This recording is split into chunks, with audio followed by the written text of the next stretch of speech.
नमस्कार, मी डॉक्टर तेजस. तुम्ही ऐकत आहात diabetes unit KEM hospital Pune येथील तज्ज्ञांनी लिहिलेले बालमधुमेहावरचे लेख.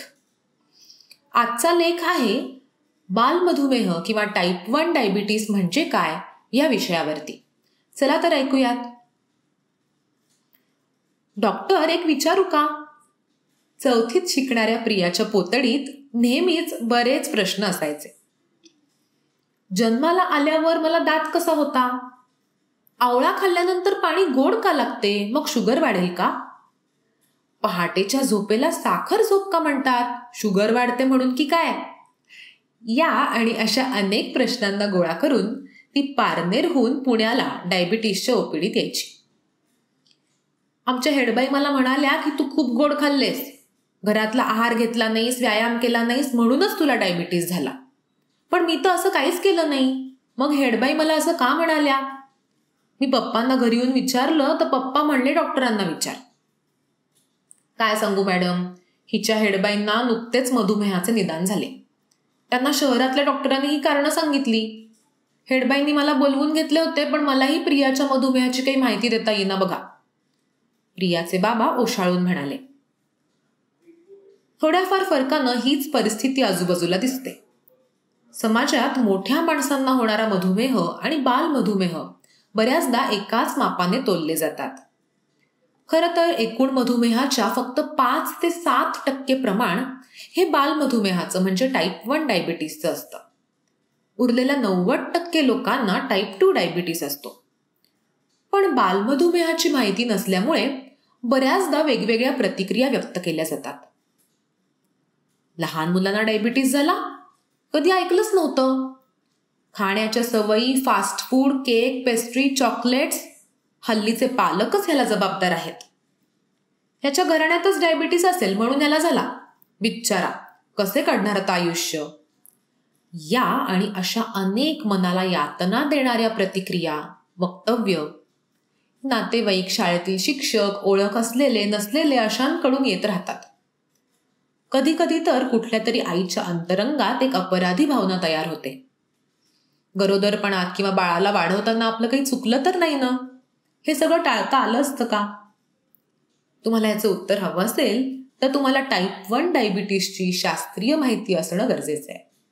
अशी माहिती तुम्हाला असेल तर तुम्ही तुमचे आणि इतरांचे गैरसमज नक्कीच दूर करू शकाल.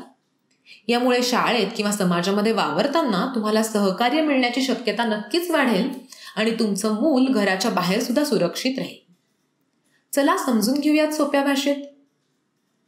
आपल्या शरीरात जठराच्या खाली स्वादुपिंड म्हणजेच पॅनक्रियाज असतात. स्वादुपिंडात वेगवेगळ्या पेशींचे विभाग असतात. प्रत्येकाचं काम वेगळं. यातल्या बीटा पेशी इन्शुलिन तयार करतात तर अल्फा पेशी ग्लुकॅगॉन. टाईप 1 डायबिटीसमध्ये बीटा पेशी काही कारणानं उद्ध्वस्त होतात. हे उद्ध्वस्त करायचं काम कोण करतं? आपल्या देशात जसं परकीय आक्रमण परतावून लावण्यासाठी संरक्षण खातं असतं, तसंच आपल्या शरीरामध्ये धोकादायक जीवजंतूंना उद्ध्वस्त करून शरीर निरोगी निकोप ठेवण्यासाठी एक यंत्रणा असते. या यंत्रणेला नक्की शत्रू कोण, कोणाला मारायचं, कोणाला नाही मारायचं ह्याचं ट्रेनिंग मिळालं असतं. पण काही कारणामुळे जर ह्या प्रतिकार करणाऱ्या यंत्रणेचा म्हणजेच इम्युनिटीचा गैरसमज झाला तर स्वतःच्या बीटा पेशींविरुद्ध युद्ध पुकारलं जातं आणि अर्थातच बीटा पेशींचा बिमोड होईपर्यंत हे युद्ध सुरू राहतं. ह्याचा परिणाम इन्शुलिनच्या निर्मितीवरती होतो आणि हळूहळू इन्शुलिन तयार होण्याचं बंद होतं. जेव्हा बालमधुमेहाचं निदान होतं तेव्हा 80% बीटा पेशी नष्ट झाल्या असतात. या स्वतः विरुद्धच्या युद्धाला ऑटो इम्युन डिसऑर्डर असंही म्हणतात.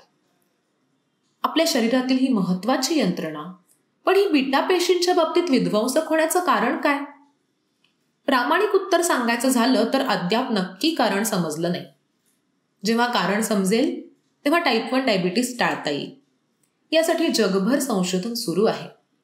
संशोधनात काही संदर्भ मिळालेत, जसं की गुणसूत्रातील काही घटक, काही विषाणूंची लागण, काही रासायनिक पदार्थांबरोबर कळत नकळत आलेला संपर्क, त्याचबरोबर बाळ वाढत असताना भोवतालची परिस्थिती, यातील थोड्याफार प्रमाणात सगळेच घटक बीटा पेशींना घातक ठरू शकतात. कदाचित त्यामुळे बीटा पेशींचं स्वरूप बदलतं आणि आपलीच प्रतिकार यंत्रणा त्यांना परक किंवा शत्रू समजते. मोठ्यांच्या मधुमेहाचं म्हणजे टाईप 2 डायबिटीसचं कारण मात्र पूर्णपणे भिन्न असतं. त्यांच्या स्वादुपिंडात इन्शुलिन तयार होत असतं, पण काही कारणामुळे ते शरीराला अपुरं पडतं किंवा नीट वापरलं जात नाही. त्यामुळे गोळ्या, आहार आणि व्यायाम यांच्या साहाय्यानं बहुतांशी वेळेला टाईप 2 डायबिटीस नियंत्रणात ठेवता येतो. टाईप 1 डायबिटीसमध्ये मात्र इन्शुलिनला पर्याय नाही, कारण शरीरामध्ये इन्शुलिन तयारच होत नाही. आता बघूयात इन्शुलिन शरीरात असं काय काम करतं की ज्याच्या कमतरतेमुळे जीवाला धोका निर्माण होतो. आपल्या आहारामध्ये पिष्टमय पदार्थ म्हणजे कार्बोहायड्रेट्स, तेल किंवा चरबीयुक्त पदार्थ म्हणजे फॅट्स आणि प्रथिनं किंवा प्रोटीन्स अशी 3 महत्वाची न्यूट्रिएंट्स असतात. तर ह्यातील कार्बोहायड्रेट्स आणि फॅट्स मधून आपल्याला जगण्यासाठी लागणारी ऊर्जा मिळते. अन्नातील प्रथिनं किंवा प्रोटीन्स ही शरीराची वाढ आणि झीज भरून काढणं यासाठी वापरली जातात. ऊर्जेसाठी म्हणून प्रथिनांचा वापर तसा कमी होतो. आता इन्शुलिनचा महत्वाचा रोल हा खरं तर पिष्टमय पदार्थांपासून म्हणजे कार्बोहायड्रेट्सपासून निर्माण होणाऱ्या ग्लुकोजवरती असतो. पण इन्शुलिनची कमतरता जर असेल तर फॅट्स आणि प्रोटीन्स यांचा शरीरातला वापर म्हणजेच मेटाबॉलिझम सुद्धा बिघडतो. म्हणजे थोडक्यात जगायला आवश्यक असणाऱ्या ऊर्जेचं नियमन, शरीराची वाढ हे सगळंच इन्शुलिनवरती अवलंबून असतं. आता अन्नातील पिष्टमय पदार्थांचं पचन झाल्यावर त्याचं ग्लुकोजमध्ये रूपांतर होतं आणि हे ग्लुकोज रक्तात येतं. या रक्तातल्या ग्लुकोजचा ऊर्जेसाठी वापर सगळ्याच पेशी करतात, पण त्यांना ग्लुकोज घेण्यासाठी इन्शुलिनची मदत लागते. या सगळ्या पेशी ऊर्जेसाठी जर ग्लुकोजच नसेल तर फॅट सुद्धा वापरू शकतात. पण मेंदूच्या पेशी मात्र या बाबतीत जरा वेगळ्या असतात. एकतर त्यांना ग्लुकोज घेण्यासाठी इन्शुलिनची गरज लागत नाही आणि दुसरं म्हणजे ऊर्जेसाठी मेंदूला फक्त ग्लुकोजच लागतं. मेंदू तर शरीराचा राजा आहे. मेंदूसाठी शरीरातील आणि रक्तातील ग्लुकोजचा पुरवठा अखंड ठेवावा लागतो. तो कसा ठेवणार? रक्तातलं ग्लुकोज 2 मार्गांनी येतं. एक म्हणजे जेवणातून म्हणजे शरीराच्या बाहेरून आणि दुसरं म्हणजे लिव्हरमधनं म्हणजे शरीराच्या आतमधून. जेवणानंतर रक्तात येणारं ग्लुकोज हे 3-4 तासात संपून जातं. त्यानंतर पुढचं खाणं घेईपर्यंत म्हणजेच उपाशीपोटी रक्तातलं ग्लुकोज हे लिव्हरमधून येतं. काही न खाता सुद्धा तुमची साखर आता का वाढते हे तुमच्या लक्षात आलं असेल. अन्नपदार्थ जसे पचतात तशी रक्तातली साखर वाढायला लागते. रक्तातली साखर वाढली याचा संदेश त्वरेने बीटा पेशींना मिळतो आणि बीटा पेशींकडून इन्शुलिन रक्तामध्ये येतं. इन्शुलिनचं प्रमाण हे रक्तात येणाऱ्या साखरेच्या प्रमाणात कमी जास्त होतं.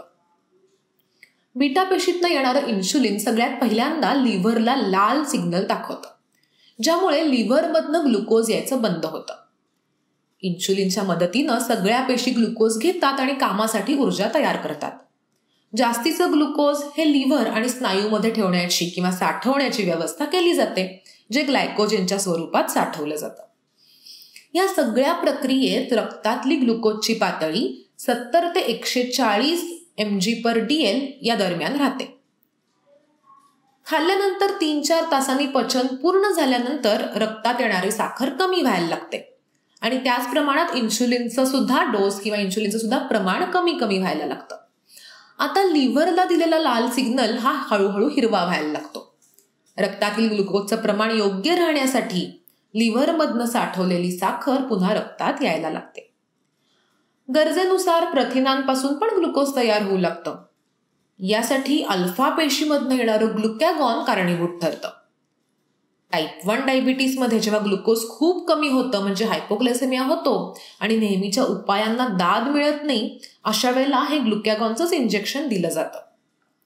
थोडक्यात इन्शुलिन आणि ग्लुकॅगॉन हे स्वादुपिंडातील हॉर्मोन्स एखाद्या थर्मोस्टॅट प्रमाणे काम करतात.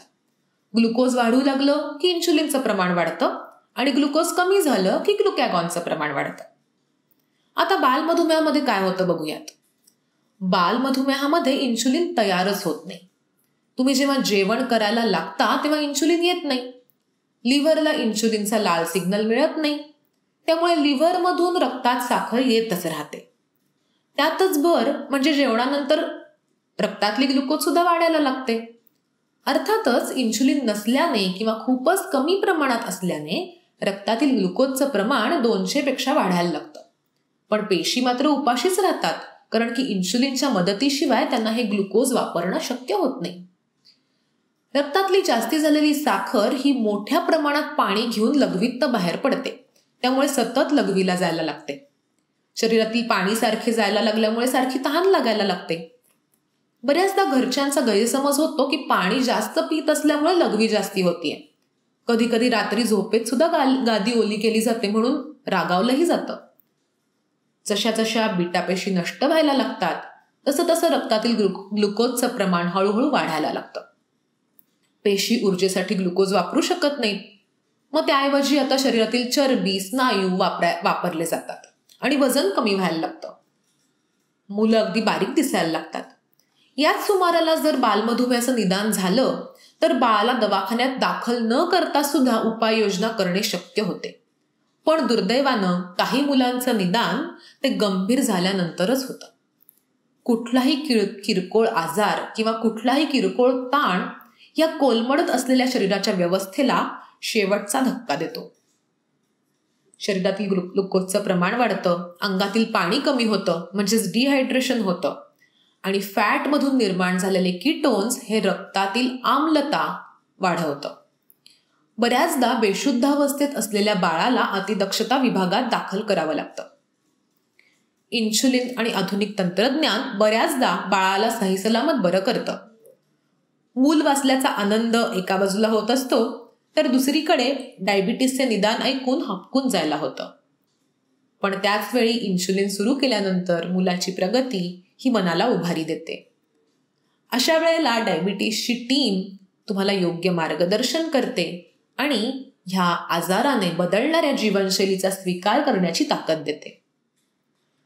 आता सुरू होते डायबिटीस सेल्फ मॅनेजमेंट एज्युकेशनची प्रक्रिया. यात तुम्हाला बालमधुमेहाची प्राथमिक माहिती दिली जाते. इन्शुलिनची संपूर्ण माहिती, इंजेक्शन घेण्याच्या पद्धती, त्यात येणाऱ्या अडचणी समजून सांगितल्या जातात. चौरस आहार आणि अन्नातील पदार्थांचं वर्गीकरण, पिष्टमय पदार्थांचं प्रमाण ठरवून त्यानुसार इन्शुलिनचा डोस बदलणं म्हणजेच कार्बोहायड्रेट काउंटिंग शिकवलं जातं. रक्तातील ग्लुकोज मोजणं, त्यानुसार निर्णय घेणं, त्याचे रेकॉर्ड्स ठेवणं, रक्तातील साखर खूप कमी किंवा खूप जास्त झाल्यानंतर येणारी लक्षणं आणि त्यावरची उपाययोजना समजावून सांगितली जाते. आजारपणात घ्यायची काळजी सांगितली जाते.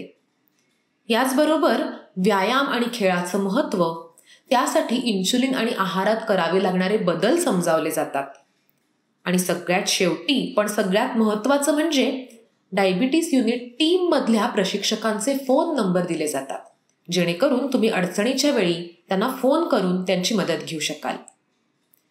प्रत्येक भेटीत या सगळ्याची उजळणी होतच असते आणि मग हळूहळू डायबिटीसचा ताण वाटत नाही आणि जगण्यातली सहजता परत येऊ लागते. हा लेख डॉक्टर कल्पना जोग यांनी लिहिला असून डायबिटिक असोसिएशन ऑफ इंडिया या संस्थेच्या मधुमित्र मासिकात तो प्रकाशित झाला होता. धन्यवाद.